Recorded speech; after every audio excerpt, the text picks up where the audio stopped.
Standard 12 chapter number 3. હવે lecture 24B લખેલો છે. મેં તમને એક દાખલો કર્યો યાદ છે? તમને કીધું એવા 3 દાખલા છે એટલે આ વધારાનો છે. આ વધારાનો દાખલો છે જે હું તમને કરાવું છું. બોર્ડ ઉપર ધ્યાન હોવું જોઈએ દરેક છોકરાઓનું. અહીંયા આપણું જે કંઈક આવી છે એ જ સમઘન બેટા, એમાં કોઈ ફરક નહીં. સમઘન તો તમે જે દોર્યો તે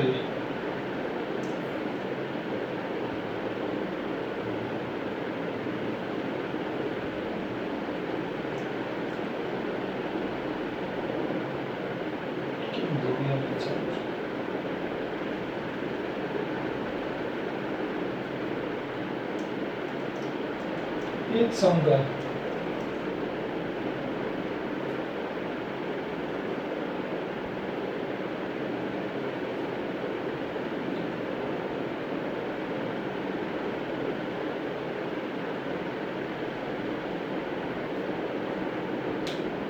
આ સમઘન છે, એ જ સમઘન. આ બધા જંક્શન મારા દીકરાઓ યાદ કરો. આપણે પેલા વખતે આમાં લખતો નથી પણ દરેક બાજુ છે, દરેક બાજુ આ બધા એ પોતે એક અવરોધ જ છે. સમજી લો, આ દરેક બાજુ એક અવરોધ છે. દરેક બાજુ આ એક અવરોધ, આ એક અવરોધ. નામ આપી દે A B C D E F G H. આની દરેક બાજુ એક અવરોધ છે. ધ્યાન આપજો, આની દરેક બાજુ એક અવરોધ છે. દરેક બાજુનો અવરોધ તમે લખી નાખો. દરેક બાજુનો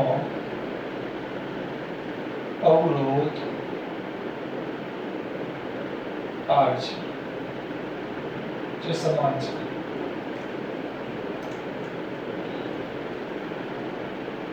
R સમાન છે. ધ્યાન રાખજો, દરેક બાજુનો અવરોધ કેટલો બેટા? R, જે પાછો સમાન છે. એટલે આમાં ભૂલ ન થાય. દરેક બાજુનો અવરોધ R છે જે સમાન છે. હવે આપણે કરવાનું શું? બધી બાજુનો અવરોધ છે. આપણે એક આ છેડે અને એક આ છેડે વિકર્ણે આપણે બેટરી જોડેલી. પણ હવે તમારે બેટરી અહીંયા આ બાજુના મધ્ય છેડે અને આ બાજુના મધ્ય છેડે જોડવાની છે.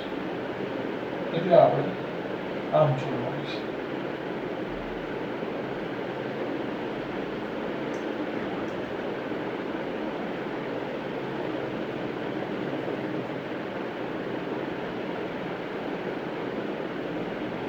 આ બેના મધ્ય છેડે જોડવાનું છે. એક અહીંયા, એક અહીંયા. બેના મધ્ય છેડે જોડવાનું છે બેટરી આપણે.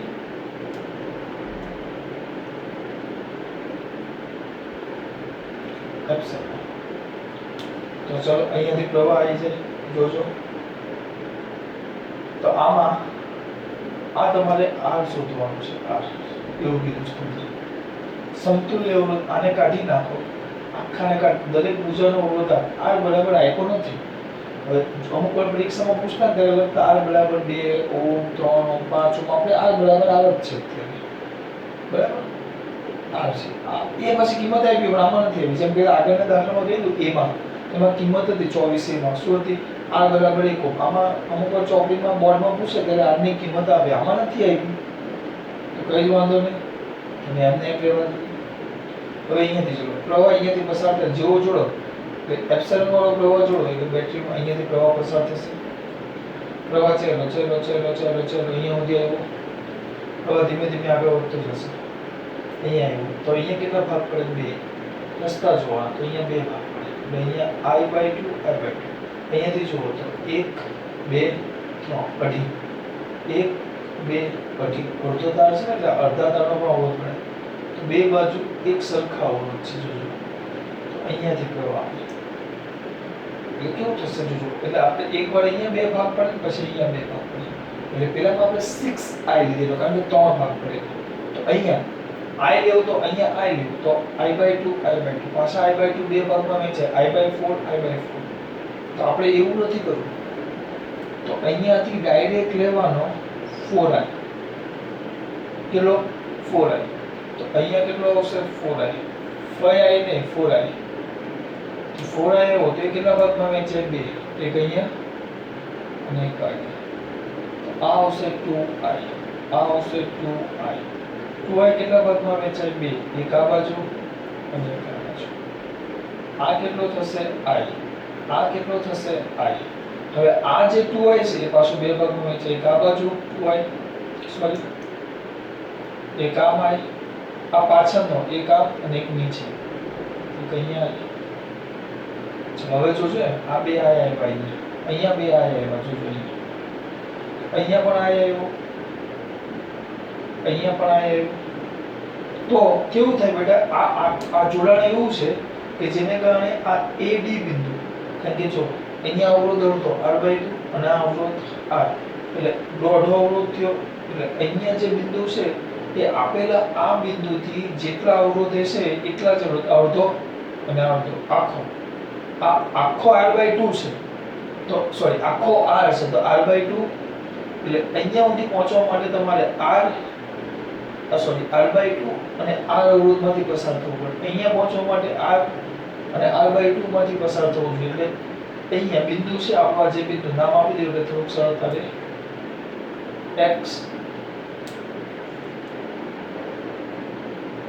x અને આ y તો આ x થી a સુધી પહોંચે તો r/2 અને r એટલે દોઢ અવરોધમાંથી પસાર થવું જોઈએ બંનેમાં પ્રવાહ એક સરખો છે તો d સુધી પહોંચવા માટે પણ r/2 અને r તો અવરોધ કેટલો થયો અહીંયાથી અહીંયા વચ્ચેનો x થી d વચ્ચેનો અવરોધ કેટલો થયો એક સરખો જ થયો r/2 એમાં પ્રવાહ 2i r/2 એમાં પ્રવાહ 2i આ r તો આ બાજુ r તેનો મતલબ એમ થયો બંને બિંદુઓ એક જ પરિસ્થિતિ છે એટલે બંનેના વિદ્યુત સ્થિતિમાન એક સરખા થાય એટલે a અને d બંનેના વિદ્યુત સ્થિતિમાન એક સરખા થાય અને વિદ્યુત સ્થિતિમાન સરખા થાય તો મારા દીકરાઓને ખબર પડવી જોઈએ કે જો વિદ્યુત સ્થિતિમાન બંનેના સરખા થતા હોય બંનેના વિદ્યુત સ્થિતિમાન સરખા થતા હોય તો પ્રવાહ આમ કે આમ ન આવે પ્રવાહ હંમેશા વધુ વિદ્યુત સ્થિતિમાનથી ઓછા વિદ્યુત સ્થિતિમાન તરફ જાય એટલે અહીંયા પ્રવાહ સીધો આ એમને એમ આગળ ચાલ્યો જાય અહીંયા આ એવું જ વસ્તુ અહીંયા થશે જો અડધો આખો g અડધો આખો h એનો મતલબ એમ થયો એ પણ એવી જ પરિસ્થિતિ આવી ગયા છે અહીંયાથી પણ પ્રવાહ જેવો આ આવે છે એવો જ નીચે ચાલ્યો છે આ જ સમજાવવાનું છે મારે આ અહીંયા આવ્યો જો હવે આ આ નીચે આ આવ્યો અહીંયા બે ભેગા થઈ ગયા તો 2i આવ્યો અહીંયા બે ભેગા થઈ ગયા તો 2i છેલ્લે બે ભેગા થઈ ગયા તો 4i તો તમારો પાછો ઓરિજિનલ પ્રવાહ તમને મળી ગયો બસ આ જ મેન છે આ સમાન છે તેને બરાબર આપેલ પરિપથને લખું છું પરિપથને એપ્સિલોન EMF અને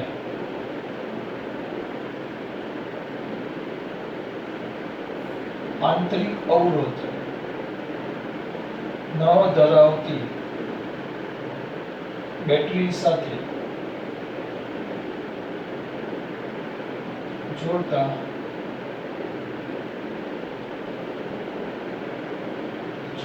પરિપથમાંથી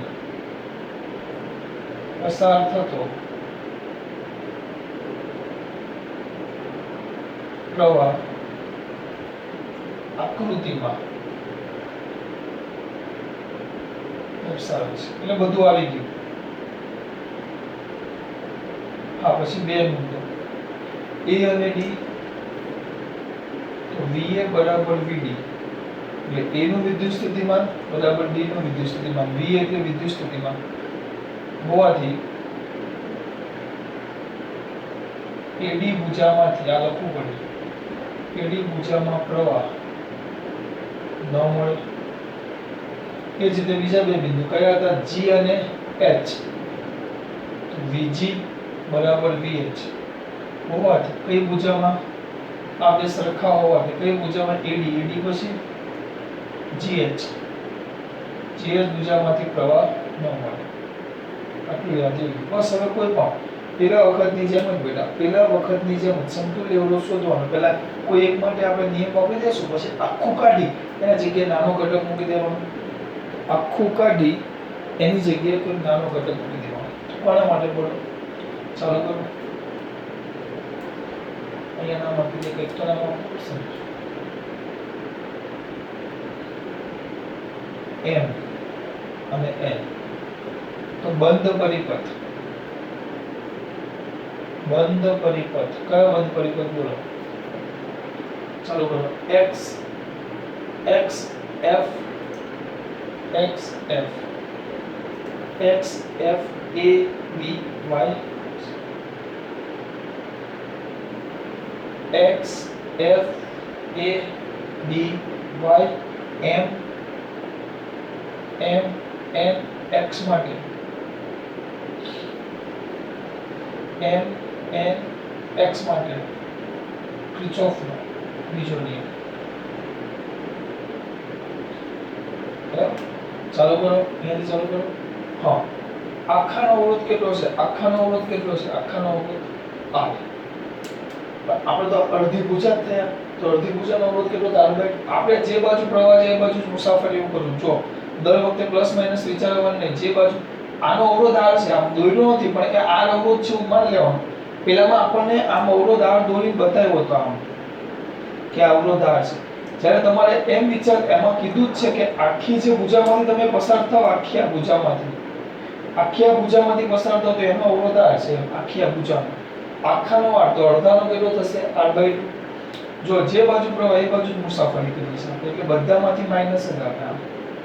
તો ચલો પહેલા ક્યાં જો અહીંયાથી ચાલુ કરો. અહીંયાથી આમ જાઓ તો શું થશે બોલો? માઈનસ. એટલે કે જે બાજુ પ્રવાહ એ બાજુ જ મુસાફરી, તો -2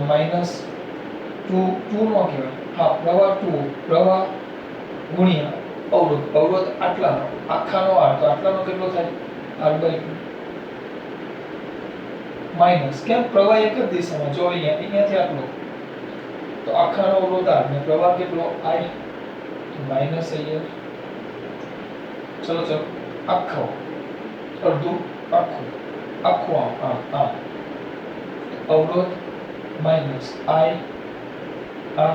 પછી આટલો તો આટલો ભાગ તો માઈનસ પ્રવાહ 2I અને અવરોધ અડધો. કેમ? અડધી ભુજ R/2. ચાલે માઈનસ થી પ્લસ તો plus epsilon is equal to 0. તો કેટલા થાય બોલો? આનો કેટલો થશે? આ અહીંયા minus plus epsilon is equal to 0. બરાબર? Epsilon is equal to 4IR. Epsilon is equal to શું આવે? 4IR, જેને આપણે સમીકરણ નંબર 1 કહેશું. બેટરી જ કહેલું છે. ખાલી આ પ્રવાહ આવ્યા છે ને ખાસ અગત્યનું છે. તમે ત્યારે દોરો ને આમ તો પ્રવાહ આ વધારે આવશે. તો તમારો જી નીટમાં પૂછાયેલો, એટલે જી નીટ તમારે કેવું હોય તો કહી શકો. પૂછાય કે ટૂંકમાં 12 ની એક્ઝામ ના છે. 24.b ચોપડીમાં ખાલી એક જ દાખલો હતો. Epsilon is equal to 4IR. થઈ ગયું? આ પહેલું. હવે માં દીકરા શું કરવાનું છે આપણે? સર તમારો હા મારો. હવે વિપુલ પટેલ લાગી પડો છે કઈ નહીં. હવે આના જગ્યાએ સમતુલ્ય આપણે આખું દોરેલું યાદ કરો. મારા દીકરાને ખબર છે.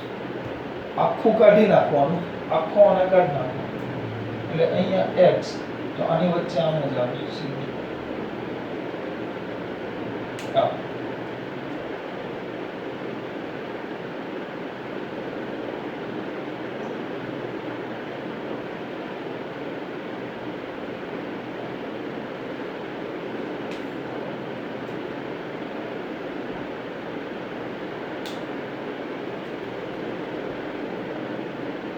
આના જગ્યાએ સમતુલ્ય અવરોધ આવી જતા. સમતુલ્ય અવરોધ આને નામ આપી દો x y m n. જો આના જગ્યાએ સમતુલ્ય તો શેમાં દર્શાવ્યા અનુસાર? આકૃતિમાં દર્શાવ્યા મુજબ. બરાબર? સમગ્ર પરિપથના પરિપથનો સમતુલ્ય અવરોધ R હોય તો કયો ક્રિચોફનો બીજો નિયમ એટલે સમતુલ્ય એટલે પ્રવાહ તો અહીંયાથી 4I જ આવે એમાં કોઈ ફરક પડવાનો નથી પ્રવાહ તો કેટલો આવશે 4I જ આવે તો 4I આવે ક્રિચોફના કયા નિયમની વાત કરીએ છીએ આપણે બીજો તો ચલો અહીંયા આવ્યા એક જ વસ્તુ છે અહીંયાથી અહીંયા એક જ અવરોધ છે તો માઈનસ 4IR કે જે બાજુ પ્રવાહ જાય છે અત્યારે આપણે એ બાજુ જ મુસાફરી કરીએ છીએ પાછું બેટરી પાસે આવ્યા ને અહીંયાથી ચાલુ કરી પ્રવાહ મુસાફરી એક જ દિશામાં પ્રવાહ કેટલો છે 4I તો 4I * R અને બે દિશામાં એટલે માઈનસ ચાલ્યા માઈનસ થી પ્લસ તો પ્લસ એપ્સિલોન = 0 તો આના પરથી તો એપ્સિલોન = 4IR આવ્યો આ થઈ ગયો તમારો સમીકરણ નંબર 2 પેલી બાજુ બોર્ડ અલાવ પડે નકર અહીંયા લખી નાખું છું અહીંયા ધ્યાન આપજો તો સમીકરણ 1 અને 2 પરથી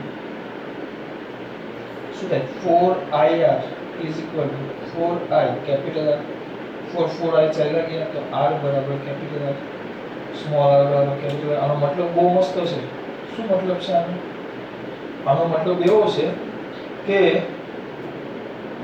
આનો મતલબ એવો છે સર બોલો કેવું આનો મતલબ એવો છે કે સ્મોલ r અને કેપિટલ R એક સરખા મેં તમને કીધા તો એનો મીનિંગ એવો થાય કે તમારો જેટલો આ સ્મોલ r હશે દાખલા તરીકે r 1 ઓહ્મ છે દરેક ભુજાનો અવરોધ 1 ઓહ્મ હોય ને આ જોડાણ કરો તો પરિણામી અવરોધ કેટલો થાય પરિણામી અવરોધ પણ કેટલો થાય r પણ 1 ઓહ્મ જ થાય પેલામાં 5/6 r આવે કેપિટલ R બરાબર 5/6 સ્મોલ r આવે યાદ કરો તો આમાં બદલે ને આનો કોઈ ચેન્જ ન થાય આનો જવાબ આ જ આવે કારણ કે એક થિયરી છે આખો ફિક્સ દાખલો છે જુદા જુદા છેડે જોડો તો અહીંયા જોડે લખતો એ અહીંયા વચ્ચે જોડો તો એ આપણે હજી એક આવે ઉપરના બે અથવા અહીંયાના બે છેડા જોડે તો શું થાય તો હું તમને 24.c માં કહીશ ખબર પડે છે બેટા આ તમારો 24.b એટલે કે જેટલો એક ભુજાનો અવરોધ હશે એટલો આખો પરિપથના જગ્યાએ સમતુલ્ય મૂકો તો પણ એનો એટલો જ આવે પણ જોડાણ આ રીતે હોવું છે બે બાજુના મધ્ય બિંદુ સામસામેની બે બાજુઓના મધ્ય બિંદુ આવે પેલું છેડાવાળો અલગ હતો એ હતો હવે ત્રીજો ભાગ જોઈએ નેક્સ્ટ